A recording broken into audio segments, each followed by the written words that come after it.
Assalamualaikum dan salam sejahtera. Kumpulan kami akan membentangkan berkenaan tentang isu penyalahgunaan dadah yang semakin membimbangkan dalam kalangan remaja. Sebelum itu, izinkan saya memperkenalkan ahli kumpulan kami.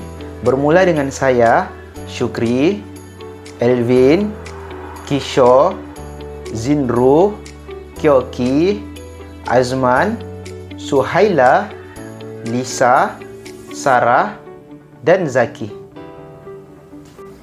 Objektif tugasan kami adalah untuk mengenal pasti punca-punca terhadap penyalahgunaan dadah dalam kalangan remaja, menjelaskan impak negatif terhadap penyalahgunaan dadah dalam kalangan remaja dan mencadangkan langkah-langkah untuk mengatasi penyalahgunaan dadah dalam kalangan remaja. Dadah merupakan sejenis bahan kimia yang boleh mendatangkan kemudaratan kepada kesehatan dari segi fizikal dan juga mental. Dadah terbahagi kepada beberapa jenis iaitu heroin, pil kuda, pil ekstasi dan juga pokok ganja. Sejak kebelakangan ini, isu berkaitan dengan penyalahan gunaan dadah dalam kalangan remaja semakin membimbangkan ramai pihak, terutamanya golongan ibu bapa.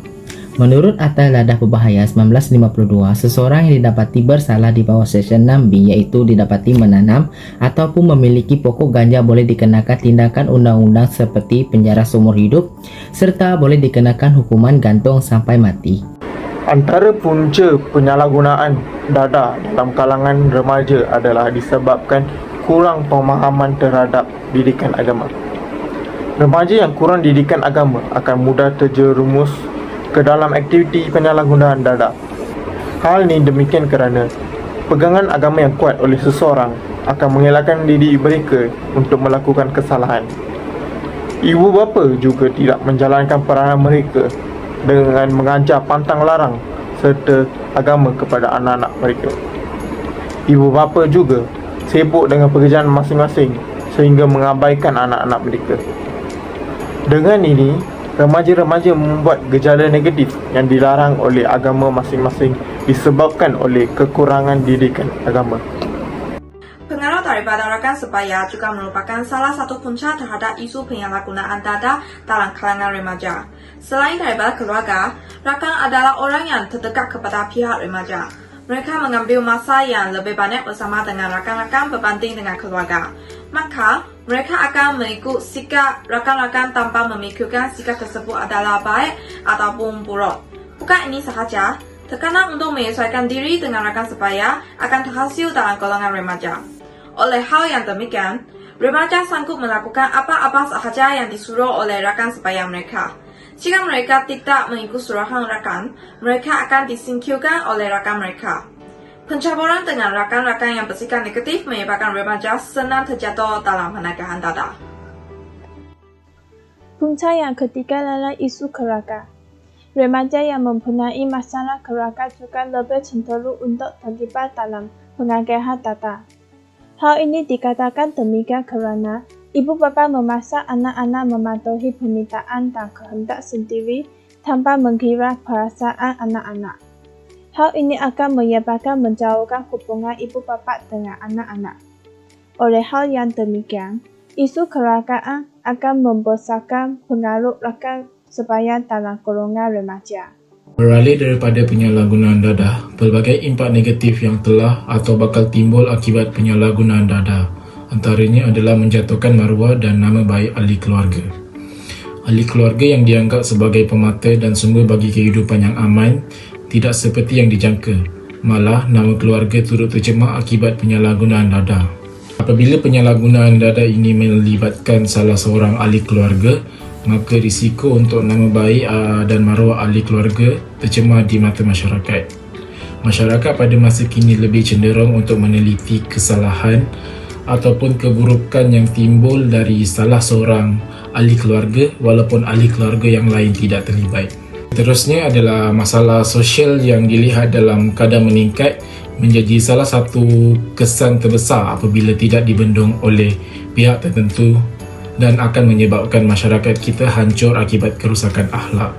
Tidak dapat dinafikan lagi bahawa ramai remaja menyalahgunakan dadah sehingga mereka tidak mempunyai akhlak dan moral. Bukan itu saja, peningkatan masalah sosial ini juga menyebabkan masyarakat di negara kita berpecah belah, porak-poranda dan tidak bersatu padu pada masa hadapan. Dan penyalahgunaan dadah yang seterusnya adalah anak cenderung untuk terpengaruh dalam penagihan dadah. Hal ini kerana penyalahan guna dadah mendatangkan kesan yang amat besar terhadap anak-anak. Jika ibu bapa terlibat dalam penagihan dadah ini, kemungkinan besar anak juga turut terpengaruh dalam gejala tersebut. Kehancuran besar institusi kekeluargaan di negara kita ini sering dikaitkan dengan penagihan dadah yang terdapat dalam ahli keluarga. Ahli keluarga yang terlibat dalam penagihan dadah ini akan disisir oleh ahli keluarga yang lain. Hal ini kerana ketagihan dadah ini boleh menyebabkan seseorang manusia bertindak luar kawalan dan juga hilang pertimbangan, menyebabkan ahli keluarga itu takut dan sukar untuk membantu mereka yang terlibat dalam penagihan dadah ini. Langkah-langkah bagi mengatasi penyalahgunaan dadah dalam kalangan remaja ialah memperkasakan ilmu pengetahuan dan didikan agama dalam kalangan remaja. Hal ini dapat memperkukuhkan jati diri remaja agar tidak mudah terpengaruh dengan desakan rakan sebaya. Selain itu, ia juga memperkukuhkan nilai-nilai murni, berakhlak mulia dalam kalangan remaja. Menghayati, mengamalkan, memahami konsep adab, nilai-nilai akhlak dalam kehidupan harian serta asas dalam tindakan. Oleh itu, remaja dapat menolak dan tidak mudah terpengaruh dengan unsur-unsur negatif termasuk penyalahgunaan dadah. Langkah yang seterusnya ialah memfokuskan program pendidikan tentang penyalahgunaan dadah di peringkat sekolah. Program ini berunsurkan pendidikan berkaitan penyalahgunaan dadah dalam kalangan remaja. Hal ini dapat memperkukuhkan kesedaran dan meningkatkan keupayaan ketahanan diri pelajar, pengetahuan, kesedaran dan kefahaman tentang bahaya penyalahgunaan dadah. Selain itu, ia juga memberikan pendedahan berkaitan kemahiran hidup, kemahiran mengatasi tekanan perasaan, memperkukuhkan sikap positif dan mendorong pelibatan keluarga dalam membimbing anak-anak supaya tidak terjebak dalam penyalahgunaan dadah. Langkah seterusnya ialah pengukuhan institusi kekeluargaan penting bagi mengatasi penyalahgunaan dadah dalam kalangan remaja. Oleh yang demikian, ibu bapa perlulah mewujudkan satu suasana yang harmoni dalam institusi kekeluargaan dan mengambil tahu hal pribadi anak-anak mereka walaupun berjauhan. Aktiviti luaran bersama rakan-rakan dan orang awam juga perlu dipantau dari semasa ke semasa. Waktu untuk bersama keluarga juga perlu dibuat bagi merapatkan lagi hubungan silaturahim dan keakraban sesama keluarga. Rentetan daripada itu juga, ibu bapa atau keluarga perlu komited dalam mendidik, membimbing dan menasihati anak-anak itu, sekaligus memantau aktiviti dalam talian anak-anak. Oleh itu, pengukuhan institusi kekeluargaan, terutamanya kepada ibu bapa adalah amat penting bagi menangani isu penyalahgunaan dadah di kalangan remaja. Kesimpulannya, terdapat pelbagai punca berlakunya isu penyalahgunaan dadah dalam kalangan remaja. Isu yang sememangnya menjadi kebimbangan dalam kalangan semua pihak ini telah mewujudkan pelbagai impak negatif dalam kalangan remaja. Isu penyalahgunaan dadah ini perlulah diselesaikan dan diatasi segera dengan pelbagai langkah yang efektif dan efisien. Oleh itu, semua pihak yang bertanggungjawab perlulah berganding bahu dan tidak hanya menuding jari kepada orang lain dalam menyelesaikan isu penyalahgunaan dadah dalam kalangan remaja supaya kemajuan dan keamanan negara dapat dikecapi bersama. Sekian dan terima kasih daripada kumpulan kami.